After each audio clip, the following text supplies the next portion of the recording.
Good morning. Good morning. If you're live right here at 9 a.m. Mountain Time, you are in the right place. If you want to hear about how to apply science of mind in your life, my name is Tracy Brown, and I am so delighted, excited. I love doing this. I love jumping on Facebook Live. And if you're watching by recording later, on another Saturday, get up a little earlier and join us live. But I love jumping on Facebook Live, knowing that you're there and we can communicate during the chat and through the chat. And we can dive a little bit deeper into what science of mind is and how we apply it in our lives. This month on the Science of Mind lecture series, we've been talking about living on the spiral. And today I get to have some fun with the concept of growing up. But this living on the spiral is an idea that I have thought about so many times along the way over the last 4 or 5 decades, really. And one of the ways that I often talk about the spiral is that in our lives, sometimes we don't recognize that we are actually living on a spiral. Most of the time, for many of us, we think we're living in a loop, right? Because periodically certain things happen. Every 7 years, maybe the same issue comes up, or 2 or 3 times a year, it seems like, well, wait a minute, I thought I already did my work. And here it is again, the same challenge with money or relationships or self-esteem, right? Or addiction, or it just seems like we're on a loop. It keeps happening, or maybe with different people, but the same issue. But really, what I've come to believe, or maybe I've come to just understand, is that as we go through our lives, when it looks like we're coming back to the same point, the same environment, the same issue, the same challenge, what's really happening is we're at a choice point, and our choice never keeps us in the same place. We either hit that choice point and rise up a little, or we hit that choice point and the choice we make deflates us or contracts us or gives us the same experience over and over, and we go back into the default and we get to that choice point again, and we might go down or we might go up. But it's all about choice. Now, if you know anything at all about science of mind, the principles, then you know we are all about choice and recognizing that the choices we make set a new cause into motion, and the action we take in support of or in alignment with that choice is what creates our overall experience of life. We choose to believe certain things, and those beliefs drive our behavior. Our behavior over and over and over and over again drives our habits, and our habits drive the experience we have of our lives. So this month, to think about what does it mean to live on the spiral, the first thing that I'm reminded of is I am living on a spiral based on my choices. I'm either spiraling up, or I could be spiraling down in the context of the human experience. Because I know some of you are out there saying, Tracy, there is no up nor down in God. Tracy knows this.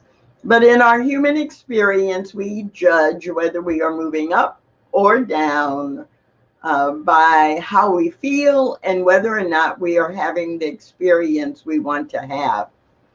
Ernest Holmes says, we shall most surely find that this divine creativeness, us creating our lives, us making choices, this divine creativeness is stimulating everything in our lives to a newness and a freshness, a new growth that is bigger, better, and happier.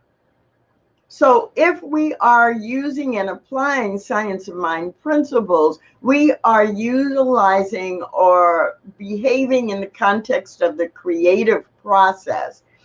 And if we are using the creative process in alignment with divine creativeness, divine creativity, then our life is going to be an experience that we label from the human perspective as bigger and better and happier.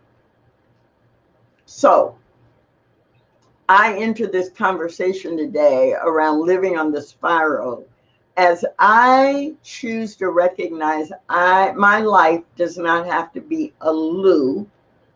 My life can be an upward spiral. So it's no mistake that I'm talking about growing up. Now, anytime I use the phrase growing up, I automatically, I guess, I don't know what happened in my childhood, but I automatically, when I hear the phrase or think the phrase growing up, I hear Peter Pan and Jonathan saying, I won't grow up. So I had to look up the lyrics because I just started laughing as I was preparing for, this conversation today. And all I could hear was, I won't grow up. I won't grow up. I'll never grow up. So it's like, Tracy, go look at the lyrics. So I'm not going to read all the lyrics, of course, right? But one of the verses is, right, from the chorus, I'll never grow up, never grow up, never grow up, not me. And then the next verse says, I won't grow up. I don't want to wear a tie and a serious expression in the middle of July. And if it means I must prepare to shoulder burdens with a worried air, I'll never grow up, never grow up, never grow up. Not me, not I. Never going to be a man. Like to see somebody try and make me. And Jonathan, he goes on and on. But I'm like, yeah, I don't want to grow up if it means I've got to be stuffy and I've got to do things that I don't want to do or don't see value in or that make me contract. And so if we think of growing up as those things, why would any of us want to grow up?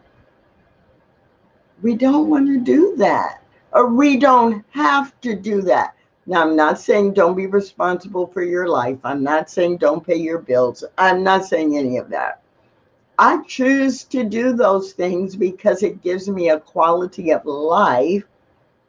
I choose to work, and sometimes I do work assignments or projects that they are not my favorite. And there are times when I have to work with people and it's not easy to work with them because our personalities don't match or our values aren't the same or we have different approaches. That is okay when it is in the context of creating a life overall that I love, creating a life. Those are like individual situations or individual people, but they don't define my whole life. But in the lyrics, I'll never grow up, it's so much of a reminder of we are at choice.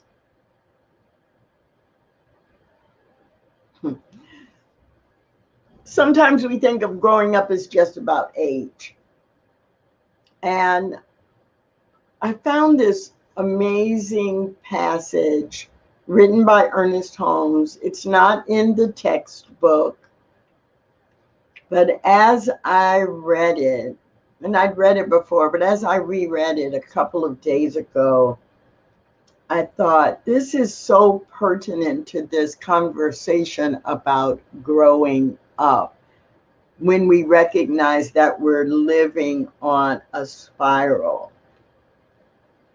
And it's about age. So just listen. And I don't know, maybe you're like me. Sometimes to really listen deeply, you might close your eyes and just take the words in and let the imagery in your mind create whatever it creates.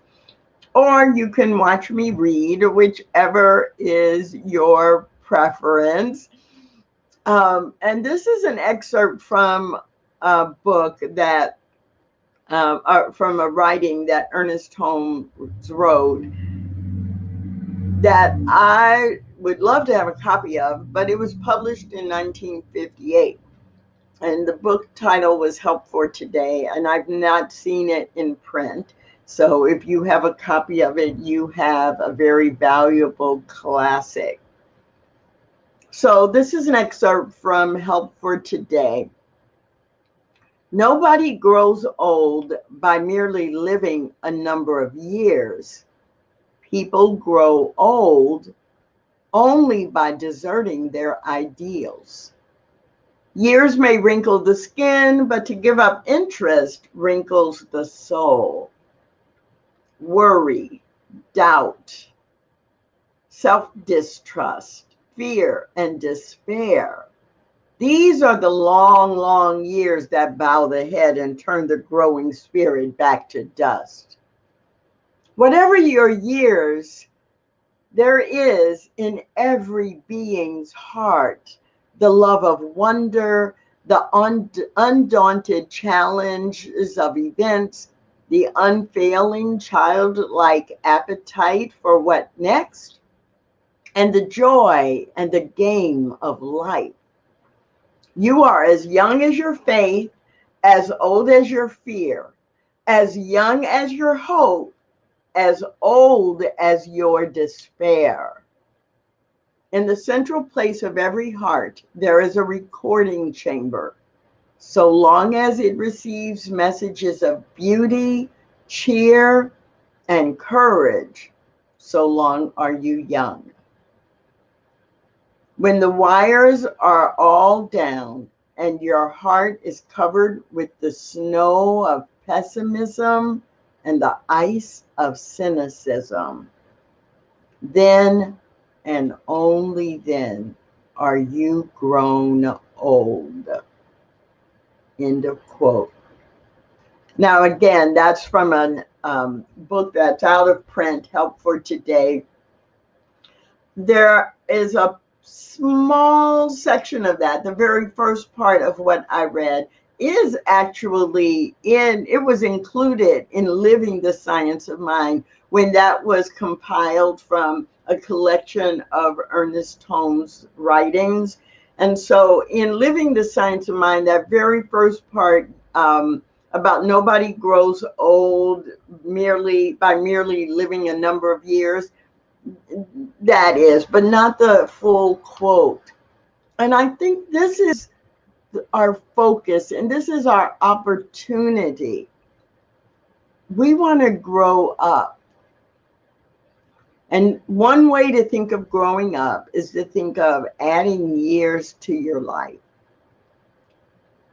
But for me, I want to think of growing up as becoming wiser and better, and growing up as creating a more fulfilling life. So for me, when I think about the spiral and living in the spiral, what I think about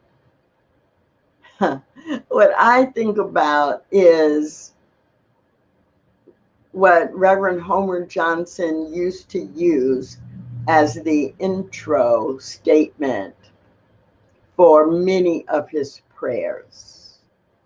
And if you're not familiar with the name Homer Johnson, Reverend Homer Johnson was an African American minister in religious science living in Southern California. And he was a minister, but he also was really known for frequently talking about the role of the practitioner and his practitioner consciousness and his serving and praying with and for people he felt was maybe his most important responsibility.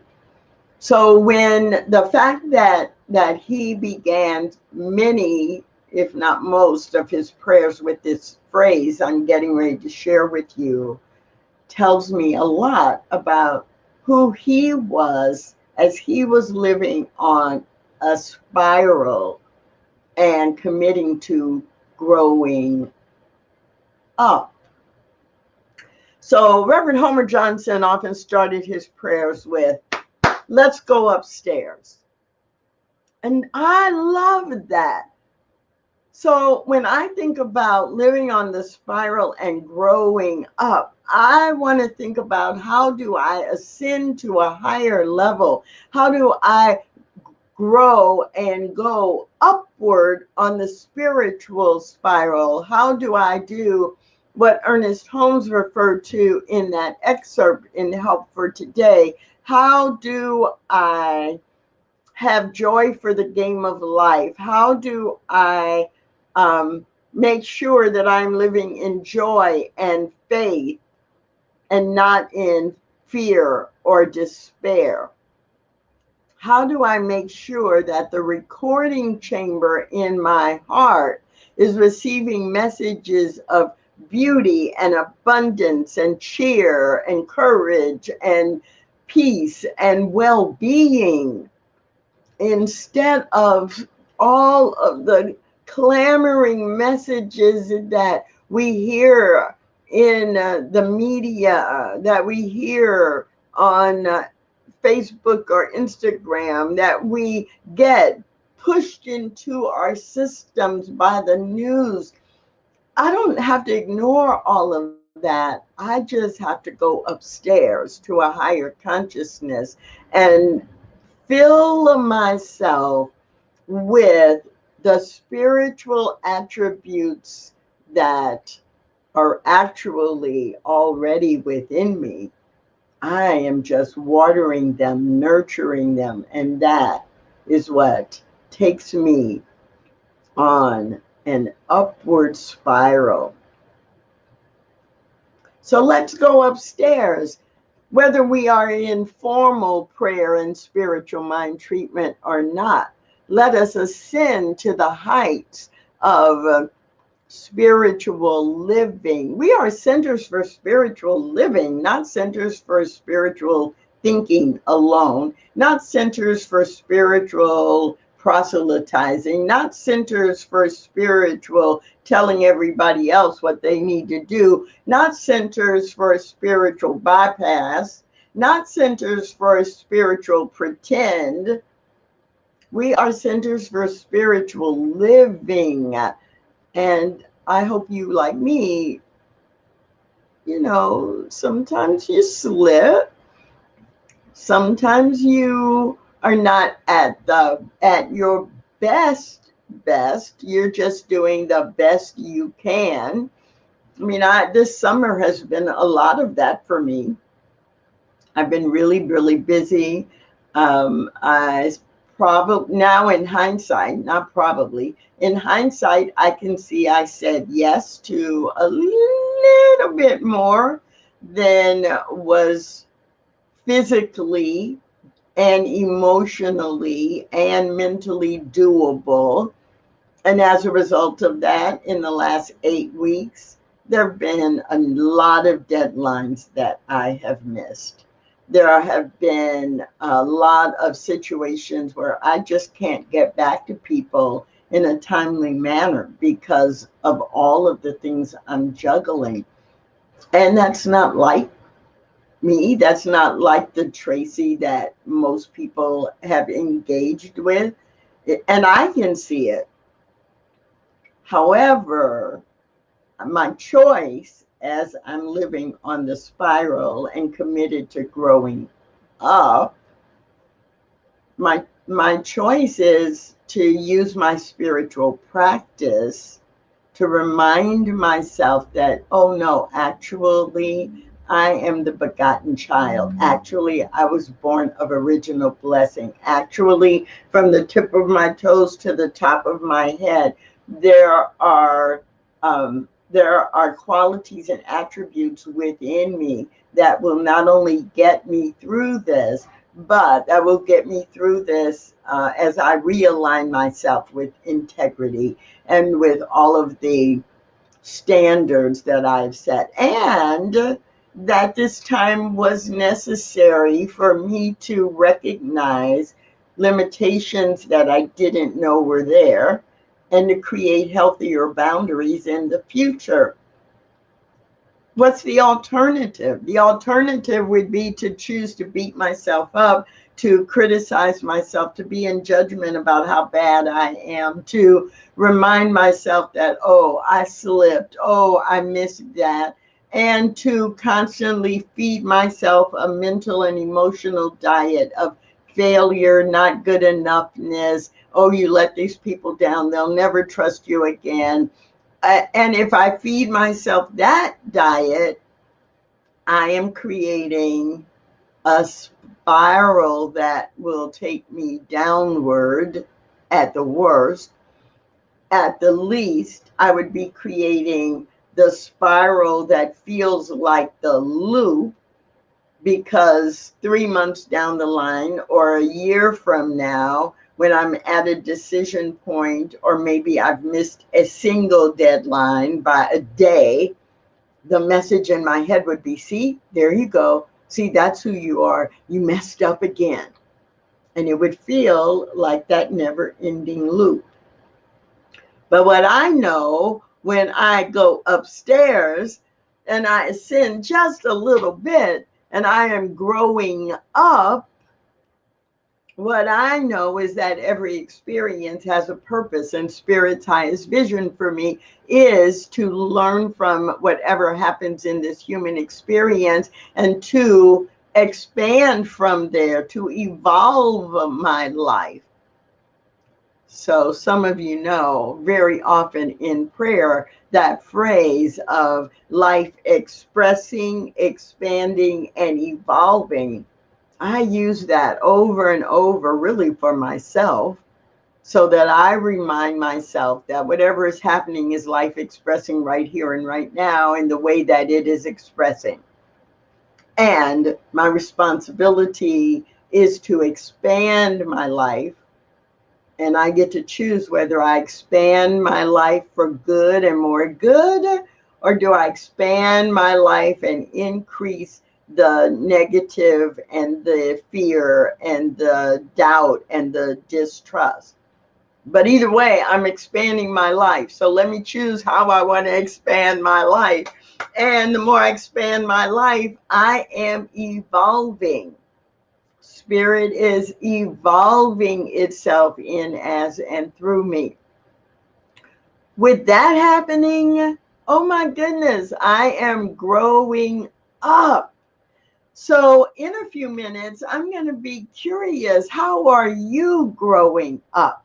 How do you see yourself applying these ideas and this recognition that Ernest Holmes reminds us of, that nobody grows old by merely living a number of years. You grow old by deserting your ideals.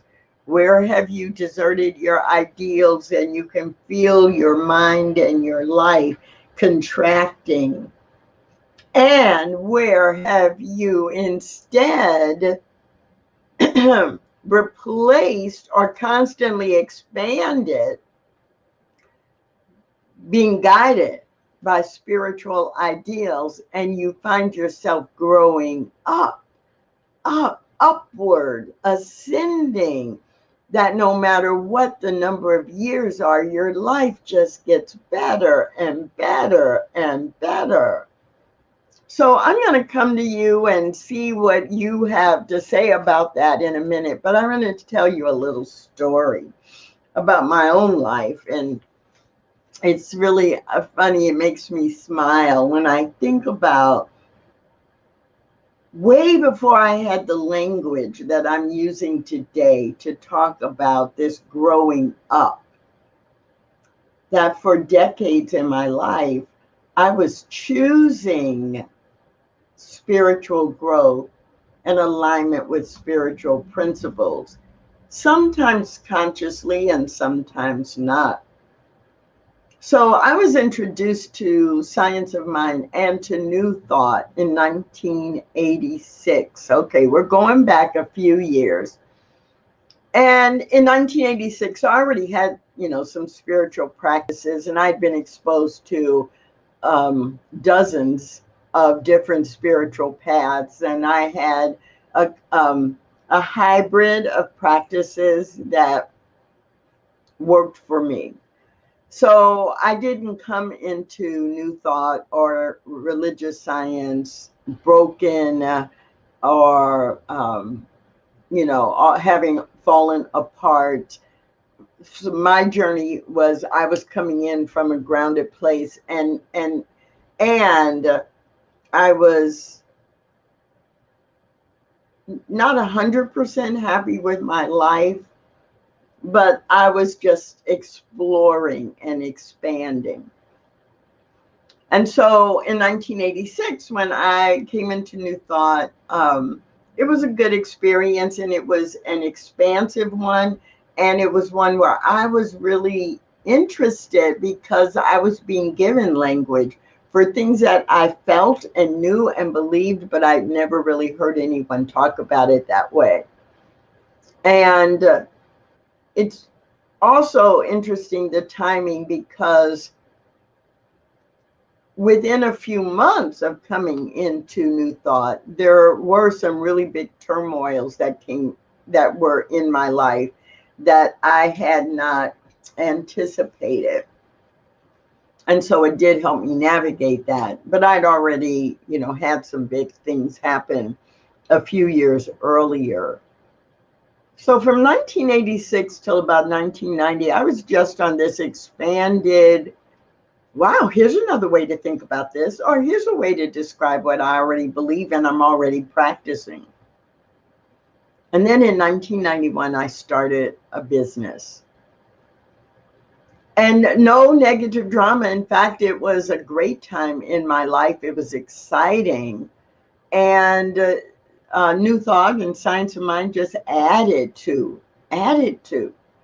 how I was living. But every 1 or 2 years, I would find myself coming to a decision point. Like, do I want to go all in? Do I want to do all of this, what I'm learning in Unity or religious science and New Thought, and move away from some of these practices that might have reflected Taoism or Buddhism or Hinduism or Christianity or Islam even, because I had adapted, actually I had adapted five prayers a day from Islam, even though they were not at the exact same times. And so every year or two, I would be coming to that point that could look like a loop. Most of the time, it was not because there was a negative or challenging crisis. It was just a time for expansion. Is this still working for you? And I would often make some small tweaks, but in general, my answer was, yeah, my spiritual life is healthy and strong. It's working for me. And I was mostly doing it alone. From 2001, from 2001 until about 2007, every time this would come up, I would think, Yeah, and yes, and what I realized was I was spending more time visiting different churches, and I had increased from doing that maybe once a quarter to once a month to like once every 3 weeks. And by 2007, I realized I'm looking for a community. Don't don't get me wrong. I had visited religious science churches. I visited unity churches on a regular basis, but I never was drawn to, I want to be a part, an integral part of this community, except for one church over a period of time. But it was clear that these were not my people, because I would volunteer to join this group or volunteer to help with this event, and nobody would ever call me back. Or I would take a class thinking, oh, good, I'll get to meet some people. And then, we can start to build relationships. And I would be in a class and I'd be in a breakout group with people, and we'd have this great discussion. And then I'd show up a few days later on a Sunday and walk right to them and speak. And they would be, oh, hi, have we met? Like, yeah, we just prayed with each other on Thursday night, and you gave me a prayer request, and I gave you a prayer request, and what? So other than that one community, it was like, I'm not I don't know. And then in 2007, there were a lot of changes that had happened. And at CSL Dallas, and as I visited to hear a friend speak, it was, wow, this has really changed. This group of people have changed. It's much more welcoming. And in 2007 and 2008, I started visiting there and going more regularly. And then in 2008, raised my hand to volunteer for something, and everything lined up, and I volunteered. And by the end of 2008, I decided, let me take some of these formal classes that are offered. And I loved them. And that was a switch where I had come back to what felt like a loop, but through some experiences and choices, I was spiraling up individually. Does that make sense to you? For 22 years, it seemed like I was spiraling. I was not spiraling downward. It seemed like I was on a loop that was incrementally spiraling up just a little bit. Like I never felt like I was in the same place. I was growing. I was applying my spiritual tools. And it was always a little increment. And then in 2008, there was this big jump. Like, instead of going like this, it was like, woo, woo, woo. And then in another couple of years, I had the next point where I returned to that place of, is this how you want to live your spiritual life? Is your spiritual life feeding you? Are you being responsible and accountable? So I had taken a class called Inward Journey, 30-week class, and bonded, of course, with the people who were in that class. And there was a particular person in this class. Some of you may know him. His name is Clyde Goins. He is now a minister in Centers for Spiritual Living at one of our centers in the Phoenix metropolitan area. Reverend Clyde Goins. We had been in this 30-week experience together the previous year from 2009 into 2010. And when we finished the experience, if you were interested in going into formal practitioner training, then you could indicate that and you'd get interviewed and go into the training if you were accepted for it. And so right at the end of class, Clyde was, oh, I'm doing practitioner training and I'm ready to go. And he immediately was one of the people who signed up, said, yep, I'm doing practitioner training. And he turned to me and he said, Tracy, come on, I know you're going to do practitioner training. And I looked him right in the eye and I said, no, I'm not. And he grilled me. Why aren't you? You would be such a great practitioner. And right, he's like telling me. And I'm like, thank you for your opinion. I'm not called to be a practitioner. I didn't take this class in prep for practitioner training. I took it to go deeper within myself.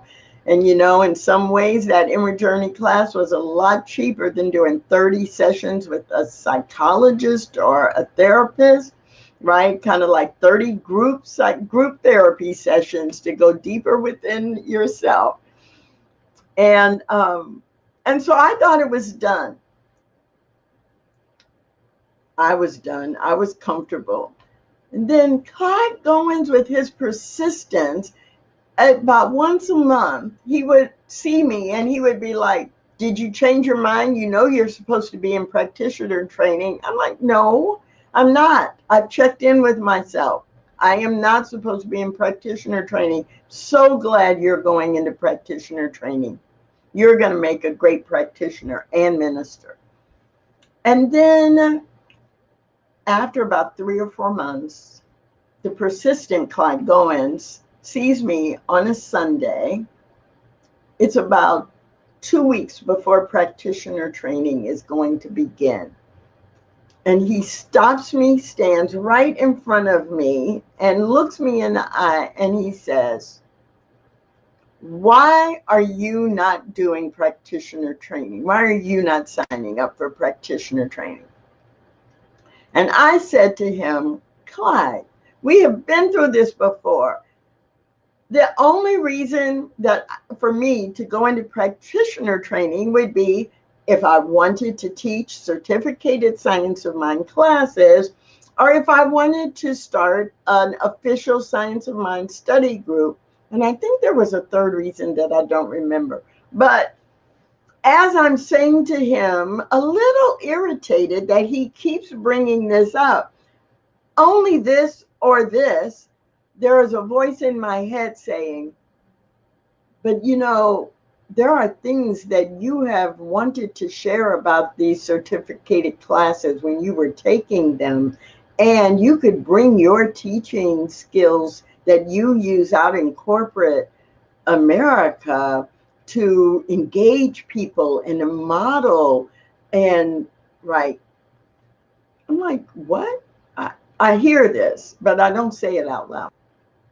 And then as I say, or if I wanted to start an official science of mind, like, you know, CSL sanctioned official science of mind study group, and the voice in my head on this side says, well, you know, you do have a desire to take this teaching into the Black community and into communities of color.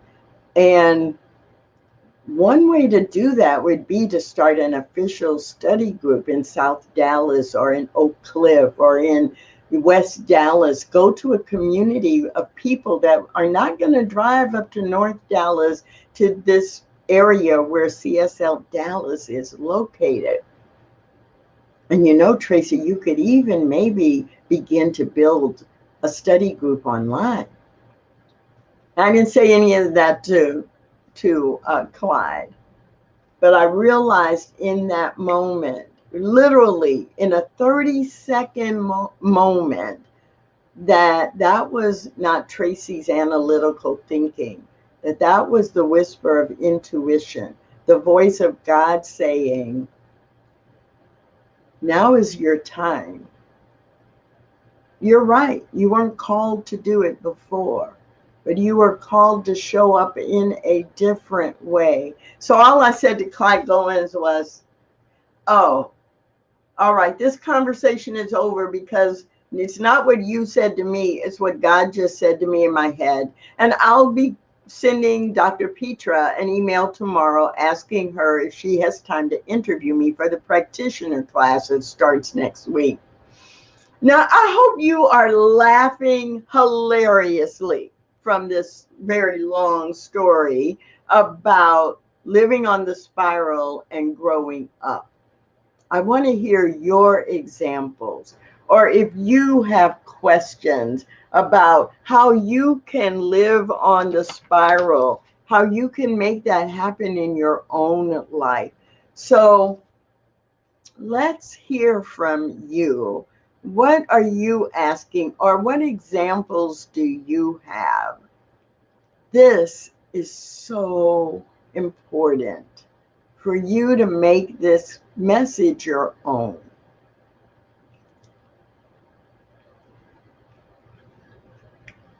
Roy, growing out of my pain is how I have grown up. Yes, I lost my brother to COVID. I grew in peace through Ernest Holmes by understanding that I am eternal with God and will see my brother again. Roy, that is so beautiful and true and touching. And even in the Bible, when the Bible talks about peace that passeth understanding, there is no peace that passeth the understanding of spirit. It means it's passing human understanding, when it would be so easy to go and spiral downward into the pain and the fear and the despair. But instead we grow up and ascend into the belief of the eternality, immortality, and the continuity of every individual soul. And it is knowing the spiritual truth that allows us to grow up, grow upward in our experience. I love that. Jamie, yes, right? Growing up, it's a negative sense, like someone telling me to grow up. And that's why I love the song from the musical version of Peter Pan. That's why I love that song so much, because when we are children, we're told to grow up and buck it up and grow up. And we see the adults struggling or being angry or feeling hurt. I don't want to sign up for that. No. Right?